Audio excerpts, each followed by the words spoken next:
नमस्कार। आज हमारे चेतना रेडियो के स्टूडियो में हमारे मेहमान हैं अमित गोस्वामी जी। अमित गोस्वामी हमारे क्षेत्र में भजन गायकी में स्थापित नाम हैं।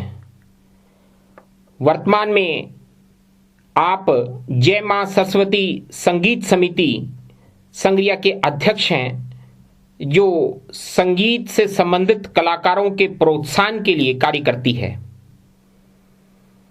आप 2008 से भजन गायकी से संग्रिया का प्रतिनिधित्व विभिन्न स्थानों पर कर रहे हैं।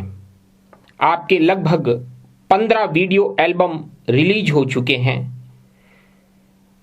आपका अपना YouTube चैनल है। आप आकाशवाणी, दूरदर्शन, दिव्य चैनल और संस्कार चैनल पर अपने कार्यक्रमों की प्रस्तुति दे चुके हैं।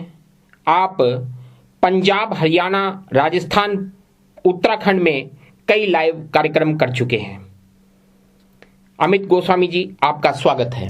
धन्यवाद सर। सर, मैं आपसे सबसे पहले ये जानना चाहूँगा कि आपको गायकी का शौक कब से हुआ?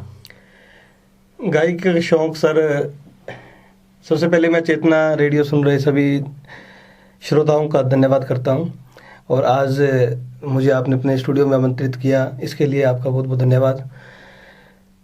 2008 से पहले भी, जैसे कहते हैं भी, मैं भजन मंडलियाँ जो कार्यक्रम करती हैं, तो मेरे पिताजी भी अच्छे गाते थे, उनके साथ मैं कभी चला जाता था कार्यक्रम सुनने के लिए। तो धीरे धीरे मुझे गाने का शौक़ हुआ, और एक दो बार मैंने अपने बाल्यकाल में स्कूल के टाइम में भी प्रस्तुतियाँ दी, और उससे प्रोत्साहन मिला, और धीरे धीरे शौक़ बढ़ता गया, और 2008 में फिर मैंने फुली इस लाइन में अपना कार्यक्रम शुरू कर दिया। ये जो आपने अपनी गायकी का संबंध है, ये भजन गायकी से ही संबंधित रखा, या इसके अलावा भी दूसरे रंगों के गानों को, दूसरे रस रंग के गानों को भी आपने चुना? मेरा जो इंटरेस्ट था, या कह लो अध्यात्म से मैं जुड़ा हुआ था, पूरा परिवार आध्यात्मिक था, तो ये भजन गायकी ही मेरा मुख्य रहा, और सनातन धर्म का मैं प्रचार करना चाहता था ज़्यादा से ज़्यादा। उस वजह से ही मैं भजन गायकी में ही रुचि रखी। अन्य रस में मैंने जाना नहीं चाहा। हाँ, राजस्थानी लोक रंग जो हैं, शेखावाटी अंचल के जो अपनी धमाल्स हैं और हैं, वो मैंने ज़रूर गाई हैं, लेकिन अन्य गाने की इच्छा नहीं हुई, और ना ही मैंने अभी तक गाया।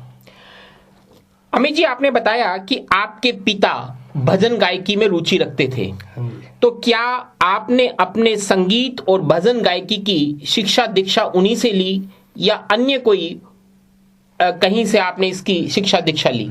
हाँ जी, जैसे मेरे प्रथम गुरु तो कहते हैं माता पिता होते ही हैं। पिताजी से मुझे शिक्षा मिलती थी, हारमोनियम वो बजाते थे, मैं सुनता था, सीखता था। लेकिन अपने संग्रिया में हैं भंवर सेन, उनसे मैंने प्रथम अपनी शिक्षा संगीत की एक प्रोफेशनल के रूप में उनसे मैंने लेनी शुरू की। उसके बाद में धीरे धीरे गोपाल मोहन भारद्वाज जी हैं गुरुजी कर्णपुर से, उनसे मैंने थोड़ा बहुत सीखा। और फिलहाल मैं अभी बठिंडा में मेरे उस्ताद हैं लवजीत जी, जो मुझे सिखा रहे हैं, और उनसे मैं शिक्षा ले रहा हूँ। ये भजन गायकी से एल्बम का सफर आपने कैसे तय किया? ये भी बड़ी एक रुचिकर कहानी है। इसमें जैसे जैसे मुझे प्रोत्साहन मिला क्षेत्र के लोगों से, विभिन्न मंडलियों के जो अध्यक्ष थे, उन्होंने मुझे प्रोत्साहन किया। उन्होंने कहा कि आप अच्छा गाते हो, तो आप इस लाइन में अपनी, उस टाइम कैसेट्स का ज़माना था, रील कैसेट्स आती थी, तो हमने सबसे पहले मैंने संपर्क किया सिरसा से, एक स्टूडियो है उनसे। उन्होंने फिर मुझे पहली बार रिकॉर्ड किया, और वहीं से फिर मेरी पहली बाबू नाच तो फिर एल्बम सालासर हनुमान जी के चरणों में वो रिलीज़ हुई। और वो ऐसी एल्बम बनी, वो पहली एल्बम थी, और पहली एल्बम का पहला ही भजन नाच तो फिर है, बाबू नाच तो फिर है, खूब सुपर डुपर हिट हुआ। दीनगढ़ हमारे मेला लगता है, सालासर में मेला लगता है, सब जगह उस कैसेट्स की अच्छी बिक्री हुई। उसके बाद में धीरे धीरे प्रोत्साहन मिलता रहा, और अलग अलग कैसेट्स हम निकालते रहे। आपकी जिस एल्बम की आप बात कर रहे हैं, हाँ, उसके चर्चे, उसकी गुडविल, उसकी कीर्तित्व, उसकी लोकप्रियता हाँ, इस क्षेत्र में काफी रही है। हाँ, एक कहते हैं कि गायकी या कलाकारी की जो दुनिया है, उसकी डगर बहुत कठिन है। हाँ जी। आपने इसमें क्या अनुभव लिए? प्लस माइनस हर क्षेत्र में है, लेकिन संगीत यूं है सर, संगीत एक समुद्री है, इसे अभी तक कोई नहीं सीख पाया पूरी तरह, और मैं भी अभी तक सीख ही रहा हूँ। ठीक है, मेरा एक क्षेत्र अध्यापन का और रहता है, मैं शिक्षा से मैं जुड़ा हुआ हूँ। उसके अलावा ये जो रुचि थी, मैं इसमें मुझे दिक्कतें खूब हुई। विद्यालय समय के अलावा मुझे अलग से इसमें मेहनत करनी पड़ती, जाना पड़ता, रात रात को जागना पड़ता, और इतनी छुट्टियां भी विद्यालय में नहीं मिल पाती। तो उनको सबको एडजस्ट करते हुए मेरे स्टाफ का भी सहयोग मुझे रहा। और दिक्कतें यही है भी, पूर्णतः मतलब ये कह सकते हैं भी अपना पारिवारिक कार्य, ये कार्य नहीं था, तो उससे अलग हट के मैंने ये लाइन चुनी थी, तो मुझे सीखने में बड़ी दिक्कतें आई।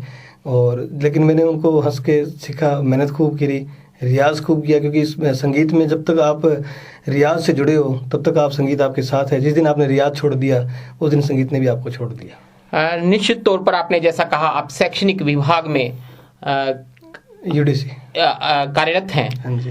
और उस कार्य के साथ साथ संगीत जैसे शौक को रखना, जिसमें साधना ही उसके मंजिल तक पहुंचाती है, एक बड़ा लक्ष्य है। आप इस गायकी में किस मुकाम तक गायकी को ले जाना चाहते हैं? मेरा प्रथम लक्ष्य तो यही है जी, भी मैं मेरा अध्यात्म है, उसको मैं, हिंदू संस्कृति आप मान रहे हो, अपने देख भी रहे हैं, धीरे धीरे कम अपने संस्कारों से लोग, बच्चे दूर होते जा रहे हैं।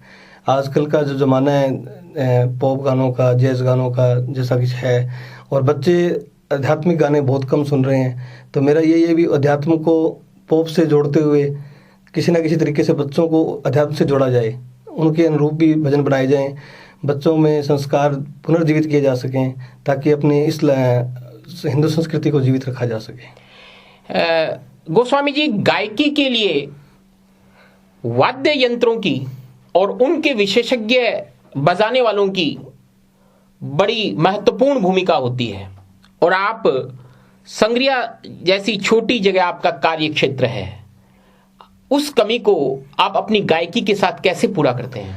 ये कमी आपकी बिल्कुल सत्य बात है, ये कमी मुझे खलती है, क्योंकि संगीत पूर्ण रूपेण सीखा हुआ व्यक्ति बहुत कम है, और संग्रिया के आसपास भी नहीं है। क्योंकि जो गायकी है, जिसे अपने कहते हैं भी घराना, ये घराना या तो जयपुर में है हमारे, या पटियाला है, या चंडीगढ़ है, तो इतनी दूर जाना पॉसिबल हो नहीं पाता। लेकिन अब तो सुविधाएं इतनी बढ़ गई है कि यूट्यूब पे, गूगल पे हर एक राग का, हर एक अलंकार का, हर हमें सुर की जानकारी मिल सकती है। उसके अलावा आजकल तो वीडियो कॉन्फ्रेंसिंग, लाइव कॉन्फ्रेंसिंग से हम सीख सकते हैं। तो शुरू में मैं मानता हूँ, जब जिस टाइम मैं सीख रहा था तो मुझे बहुत दिक्कतें आई थी, क्योंकि इतनी दूर जाना और फिर वहाँ से आना, परेशानियों काफ़ी सामना करना पड़ा। लेकिन अब वो दिक्कत नहीं है। अभी तो जैसे मैं आपको बता रहा हूँ, बठिंडा से मैं सीख रहा हूँ, और चंडीगढ़ से भी मेरे उस्ताद हैं, तो उनसे लाइव वीडियो पे बात होकर हम रागों की जानकारी ले सकते हैं।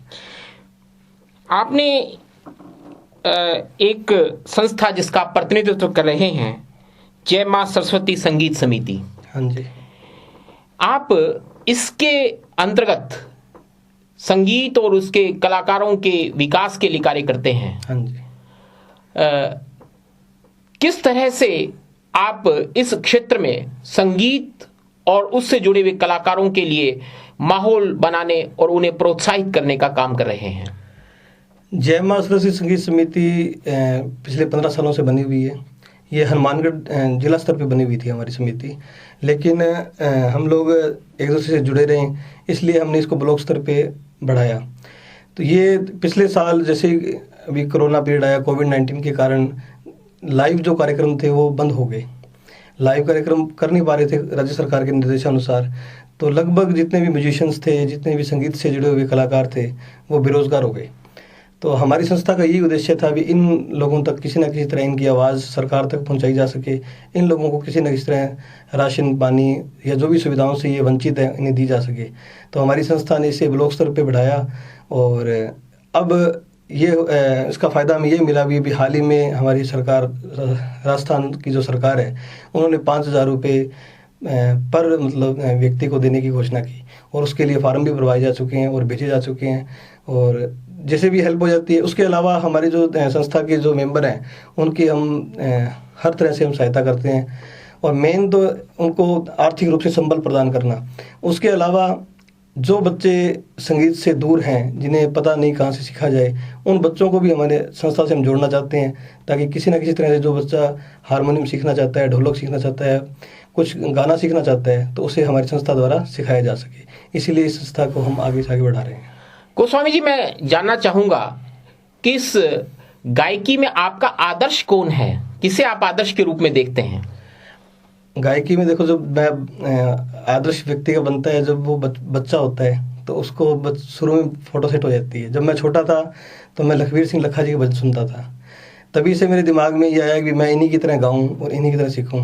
उनकी तरह नहीं बन पाना बड़ा मुश्किल है, लेकिन धीरे धीरे जैसे अनूप जलोटा जी को मैंने सुना, लखवीर सिंह लखा जी को सुना, तो मैं कोशिश रहती है कि भजन गायकी का मेरा उद्देश्य है, तो मैं उसी तरीके से गाऊं, और उसी तरीके से मैंने अब तक भजन गाए भी हैं, कोशिश की है। आपको कभी लखवीर सिंह जी लखा या अनूप जलोटा जी का सानिध्य हाँ जी मिला। ये तो मेरा बड़ा सौभाग्य है, क्योंकि ये आपको बताना चाहूँगा सर भी, जैसे ही मैंने इस लाइन में कदम रखा तो जो मेरे सपने थे भी, हाँ मैं उनको टीवी पे देखता था, जैसा कि हमारे सुनने में आता था भी। एलनाबाद में एक बार कार्यक्रम हुआ आज से 15-20 साल पहले, तो हज़ारों की भीड़ सुनने जाती थी लखा जी को। मैं छोटा था, मैं जा नहीं पाता था, लेकिन संयोग ऐसा बैठा कि जैसे ही मैंने गाना शुरू किया तो 2008 में मेरे एल्बम आई 11-12 के बाद में, शायद 12-13 की बात ही है। हनुमानगढ़ के पास गुरुसर धाम है, वहीं मुझे बुक किया गया कार्यक्रम पे, और वहीं लखवीर सिंह जी लखा जी थे।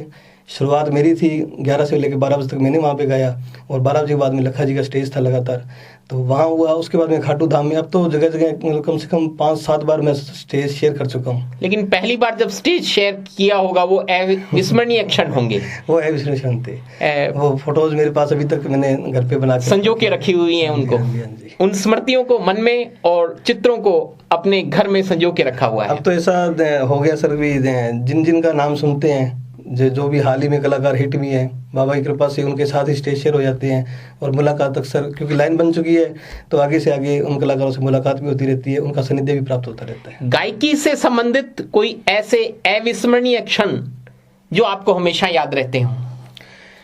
गायकी के ऐसे हैं सर भी, क्योंकि जो स्टेज है, मेरा ये मानना है भी स्टेज पे माँ सरस्वती की कृपा बहुत जरूरी है, और स्टेज किसी का नहीं होता। स्टेज पे जब माँ भगवती की कृपा होती है, तभी कलाकार, चाहे वो कितना भी सुरीला है या कितना भी हिट कलाकार है, तभी वो गा पाता है।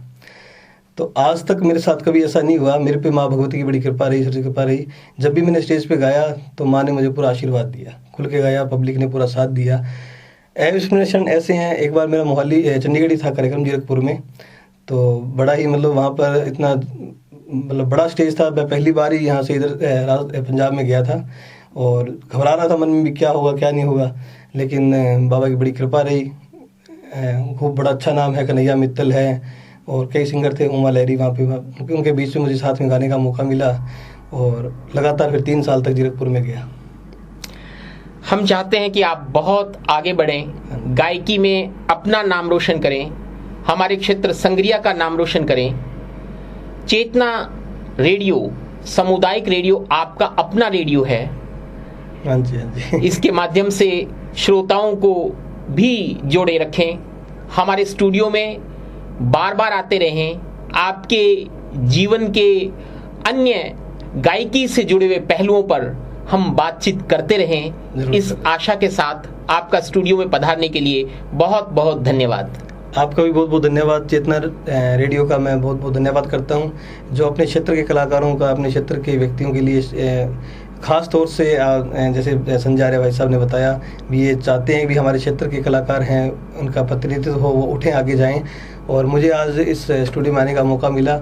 मैं अपने भजनों से क्षेत्र के लोगों को आज यही संदेश देना चाहता हूँ भी, आप लोगों की सेवा में मैं लगा हुआ हूँ। मुझसे जो भी आप आशा रखते हैं, और मैं भी आपसे आशा करता हूँ भी मेरे भजनों को आप सुने और प्यार दें अपना। धन्यवाद। धन्यवाद।